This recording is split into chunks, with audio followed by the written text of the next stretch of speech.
refleksi atau disebut dengan pencerminan pada materi transformasi geometri. Jadi simpelnya pencerminan ini adalah refleks atau penempatan suatu bayangan baru setelah kita refleksikan terhadap titik terhadap namanya garis atau sumbu tertentu. Misalnya saja apabila nilai tersebut atau apabila titik tersebut kita refleksikan terhadap namanya garis X atau terhadap garis namanya garis Y. Nah, seperti kita ketahui, kita pelajari tadi pada materi translasi pertama, mungkin itu sudah mudah dan kita bahas, yaitu mengenai namanya garis X, yaitu adalah yang garis datar kiri ke kanan, dan garis Y itu yang bawah ke atas, seperti kanan atas kepada kiri bawah. Itu disebut dengan namanya garis Y sama dengan X. Sedangkan yang satunya lagi, ini namanya adalah garis Y negatif X atau Y sama dengan negatif X, yaitu adalah garis yang bermula daripada kiri atas ke kanan bawah. Jadi seperti itu. Nah, sebenarnya di sini kalian bisa menggambarnya menggunakan kuadran kartesius yang kita tambahkan silang di tengah-tengahnya, dengan catatan silang tersebut harus tepat pas di angka nolnya ini, lalu lagi dia harus seimbang, tidak boleh namanya mereng-mereng sedikit karena akan mengubah hasilnya. Seperti itu. Kita ambil saja di sini sebuah garis 2,1. Jika kita ingat-ingat tadi, sebuah koordinat itu ditulis dari nilai X-nya terlebih dahulu baru nilai Y-nya. Sekarang kita tempel aja dulu di sini nilai X-nya adalah dari 2,1. Karena yang keluar ditulis itu adalah nilai X, berarti nilai 2-nya itu menempati adalah daripada garis X. Berarti dia di sini. Oke, lanjutnya satunya di mana?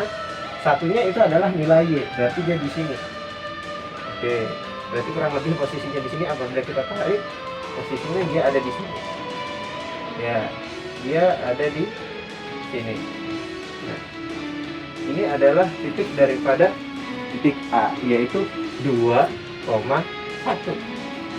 Sekarang titik A akan kita refleksikan terhadap namanya garis X.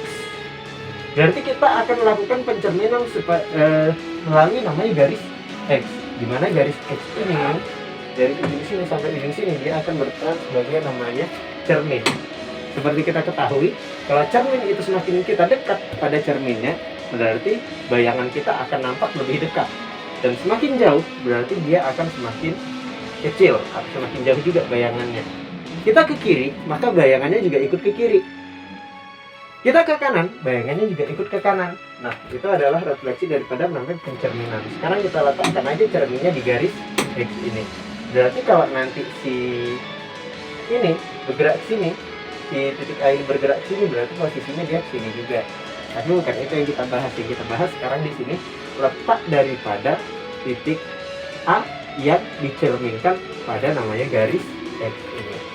Sekarang garis X sebagai cermin, berarti dia kemungkinan posisinya ada di sini. Nah, sekarang kita cek dulu. Kalau misalnya di sini nilai X-nya berapa? Nilai X-nya tetap. Kalau misalnya direfleksikan dengan garis X, maka nilai X-nya tetap.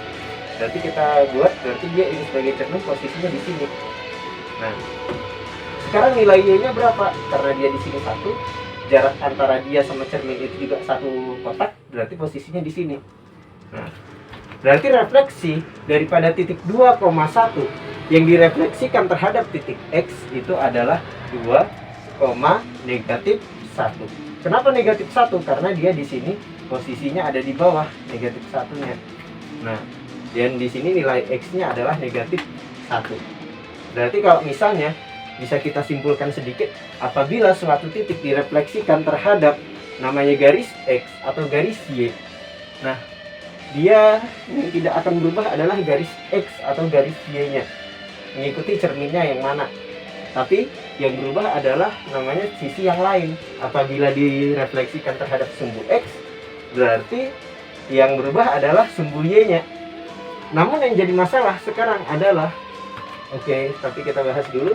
Apabila 2,1 ini direfleksikan dengan garis Y, berarti posisinya seperti ini. Nah, berarti garis Y ini sebagai namanya cerminnya. Cerminnya dia di sini. Karena dia jaraknya antara dia dan cerminnya ini adalah 2 langkah, berarti jaraknya juga 2 langkah juga di sini. 1, 2. Nah, terus tuh lagi dia di sini posisinya karena berhadapan berarti posisinya di sini yaitu negatif 2,1. Ini adalah titik A atau titik 2,1 yang kita refleksikan dengan namanya garis Y. Sekarang yang kedua adalah apabila dia di sini direfleksikan terhadap garis Y sama dengan X. Di sini yang agak sulit sebenarnya. Yaitu apa? Yang sebenarnya kalau misalnya Y sama dengan garis X yang posisinya garis ini, dia sebenarnya mudah, status bilangannya yaitu positif negatifnya tidak akan berubah. Yang berubah hanya nilai Y dan X-nya saling beroper. Kalau yang tadi nilai X-nya adalah 1, nilai X-nya adalah 2 dan nilai Y-nya adalah 1, di sini bertukar aja. Sekarang nilai X-nya adalah 1, nilai Y-nya adalah 2. Berarti dia kurang lebih di sini posisinya. Nah, kurang lebih pencerminannya seperti ini. Sama. Ini berhadapan dengan yang ini. Lalu yang jadi masalah adalah ketika namanya dia direfleksikan dengan namanya garis Y negatif X yang ini. Yaitu berarti dia berkaca dengan yang ini. Dia berkaca dengan garis yang ini. Nah, di sini selain namanya posisi Y dan X ini bertukar, itu juga dia secara tidak langsung nilainya juga akan bertukar juga, yang semula positif jadi negatif. Sekarang tadi nilai X-nya adalah 2. Berarti nilai Y-nya sekarang yang 2 dan nilai X-nya adalah 1, bertukar.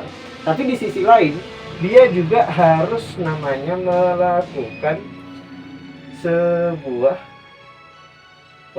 posisi yang kita ubah menjadi positif dan negatif. Karena kedua-duanya positif, berarti kita ubah dua-duanya menjadi negatif. Nah, jadi seperti ini.